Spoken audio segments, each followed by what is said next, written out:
যারাই বাংলাদেশের মাটিতে ক্ষমতাতে যাবেন, ক্ষমতার অপব্যবহার, কথা বলেন, ক্ষমতার অপব্যবহার করা যাবে না।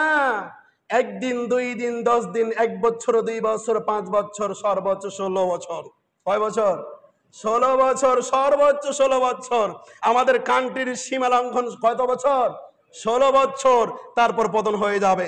যেই যান কষ্ট কাকে বলে, আওয়ামী লীগের বড় বড় নেতাদেরকে জিজ্ঞেস করে দেখেন কষ্ট কত প্রকার। তারা যদি একবার দলে আসতে পারে, আমার বিশ্বাস তারা তাওবা করে রাজনীতিতে নামবে, আর কখনো অন্যায় করবে না। এটা আমার বিশ্বাস।